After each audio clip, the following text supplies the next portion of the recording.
வணக்கம்ங்க. நம்ம இயற்கை வேளாண்மை பார்த்திங்கன்னா, அதாவது ஒரு மனிதன் யார் சாப்பிட்டாலும் நல்ல உணவை சாப்பிடணும் அப்படிங்கிற எண்ணம் கொண்டவர்கள் தான் வேளாளர்களுங்க. அதில் வந்து பாதி பேர் வந்து அப்படி இருப்பாங்க. மீதி பேர் வந்து தன்னோட கஷ்டங்கள் சூழ்நிலையால் செயற்கை வேளாண்மைக்கு போயிடுவாங்க. அப்புறம் மீதி பேர் வந்து பார்த்திங்கன்னா பல பிரச்சனைகளால் வேளாண்மையே பண்ண முடியாமல் விட்டுருவாங்க. இப்போ நாம் வேளாண்மை பண்ணுறது வந்து பார்த்திங்கன்னா இயற்கை வேளாண்மை தான். கஷ்டம் எவ்வளோ தானே வரலாம். இப்போ நீங்கள் பார்த்தீங்கன்னா இது செவ்வாழைங்க. கீழே பார்த்தீங்கன்னா வேப்பங்கொட்டையை அரைச்ச பவுட்ருங்க, கடல புண்ணாக்குங்க, எள்ளு புண்ணாக்கு, மூணையும் மிக்ஸ் பண்ணி இது 4வது மாத கன்றுங்க. 4வது மாத கன்றுங்க பாருங்கள் எல்லாமே எப்படி இருக்குன்னு. 4வது மாத கன்றில் 4வது மாதம் போட்டிருக்கோம். இதுக்கு முன்னாடி 2.5 மாதத்தில் நாட்டு மாட்டு சாணம் பவுட்ரு ஆனதுங்க. அது போக நம்ம ஆட்டு சாணம்ங்க, நாட்டு ஆட்டோட உலக்கையை வந்து பார்த்திங்கன்னா ஒரு 4-5 மாதம் வச்சுருக்கும் போது பவுட்ரு ஆயிடுச்சு. இதை ரெண்டையும் மிக்ஸ் பண்ணி ரெண்டையும் கலந்து 2.5 மாதத்தில் கொடுத்துருக்கோம். இப்போ இதை பார்த்திங்கன்னா இது 4வது மாதத்து கண்ணில் இப்போ கொடுத்துருக்கோம். இப்போ இந்த 4 மாதமும் எந்த தண்ணியும் நாம் வந்து பாய்க்கலிங்க. ஏன்னா இது வந்து கேரளாவில் அட்டப்பாடிங்கிற இடத்துல தான் இருக்குது. இங்கே வந்து 4 மாதமாக மழை இருக்கிறதுனால நம்ம எதுவும் தண்ணியெல்லாம் கொடுக்கலிங்க. இனிமேல் கொடுக்க வேண்டிய சூழ்நிலை. இன்னொரு 2 மாதம் 1 மாதத்துக்கு மழை இருக்கும். அதுக்கப்புறம் தண்ணி கொடுக்கணும். ஆனால் இப்போ புண்ணாக்கு பார்த்திங்கன்னா நல்லா தெளிவாக பார்த்துக்குங்க. இங்கே பாருங்கள், இது அப்படியே கலந்து மண்ணோட மண்புழுவோடு சேர்ந்துருங்க. கூடவே பார்த்திங்கன்னா பாருங்கள், இது வந்து மிளகு செடிங்க. மிளகுங்க நம்ம ஏற்கனவே மிளகு வச்சுருக்கோம். இது 2வது வச்சுருக்கிற புதிய செடிங்க. இது வந்து எல்லாமே ரப்பர் மரம். ரப்பர் மரத்தில் எடுத்து விட்ருக்கோம். கூடவே பார்த்திங்கன்னா அரபிக் காஃபி பாருங்க, இது காஃபி வச்சுருக்கோம், வந்துருச்சுங்க. அது அப்படியே தளைஞ்சு வந்துருச்சு. அரபிக் காஃபிங்க. மொத்தமாக ஒரு 500 செவ்வாழை போட்டிருக்கோம். செவ்வாழை எல்லாமே வந்து நல்லா வந்துருச்சுங்க. உள்ளே இருக்கிறது பார்த்திங்கன்னா அந்த கல்யாண முருங்கை பெருசு பெருசாக இருக்கிற அந்த செடிகள் பார்த்திங்கன்னா கல்யாண முருங்கிங்க. அந்த கல்யாண முருங்கையில் பார்த்திங்கன்னா நம்ம மிளகு கொடி ஏற்றுறக்கு வேண்டிய உள்ள குச்சி நெட்டியிருக்கிறோம். சரிங்களா, குச்சி நெட்டியிருக்கிறோம். ஆனால் இப்போ தாராளமாக நம்ம மிளகு செடி வைக்கலாங்க. அதுக்கு முன்னாடியே ரப்பர் மரம், தேக்கு மரம் எல்லாத்துலேயுமே ஒரு 100 மரத்தில் மிளகு செடி வச்சுருக்கோம். ஒரு 100 நாற்று வச்சுருக்கோம். பார்த்துக்குங்க, இந்த ரப்பர் மரம்லாம் இருக்கலாம். ரப்பர் மரத்தில் பெரிய பெரிய மரங்கள்லாம் மிளகு செடி வச்சாச்சுங்க. இந்த மரத்துலலாம் வேறு ஒரு வெரைட்டி மிளகு செடி வந்து வைக்கிறதுக்கு பிளான் பண்ணி வச்சுருக்குறேங்க. இதெல்லாம் வந்து நம்ம இது என்னென்னா கொஞ்சம் சின்ன சின்னதாக அரைக்கி கொடுக்கணும்.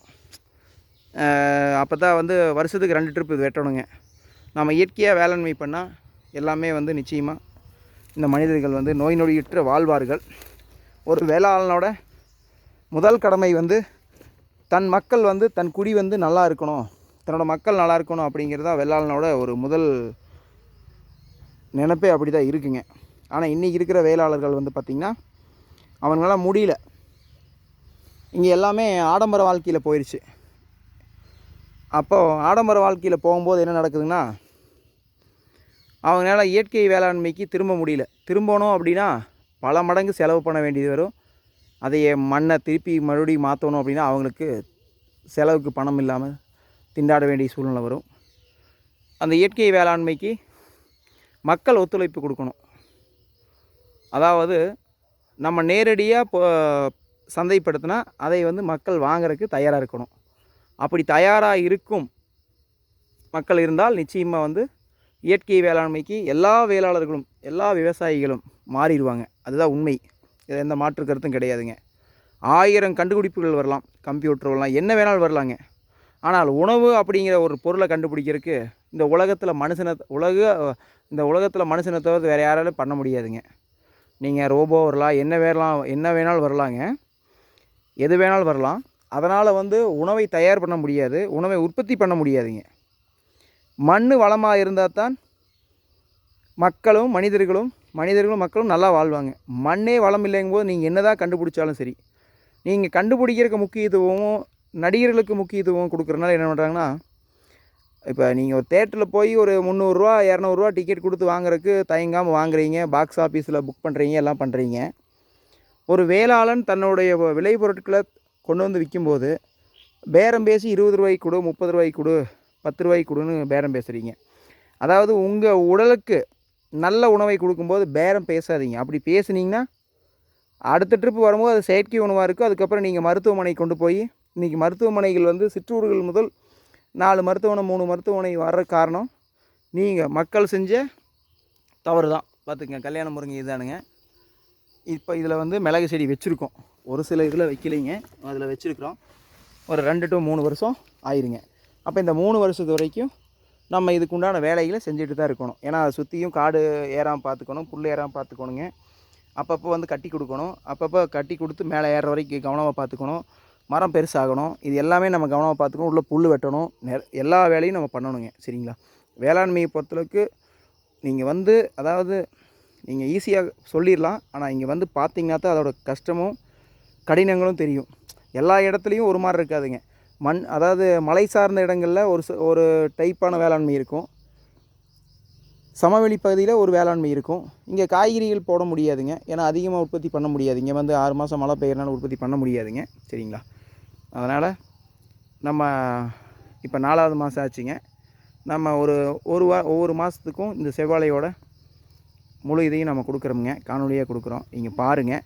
அப்புறம் உள்ளேயும் பாக்கு நாற்று வச்சுருக்கோம், கம்மியாக தான் வச்சுருக்கோம். இந்த ஏரியாவுக்கு பாக்கு செட் ஆகாதுங்க, இருந்தாலும் சும்மா அளவாக ஒரு 10-20 நாற்று வச்சுருக்கேன். ஏன்னா இங்கே மருந்து அடிக்க வேண்டிய சூழ்நிலை இருக்குங்க பாக்குக்கு. அதனால் நம்ம வந்து ஒரு சிம்பிளாக அளவாக ஒரு 10-20 நாற்று தான் வச்சுருக்கோம். பேலன்ஸ் ஒரு 300 மரம் இருக்குங்க. அந்த பக்கம் பார்த்திங்கன்னா இருக்குதுங்களா, அது ஒரு 300 மரம் இருக்குது.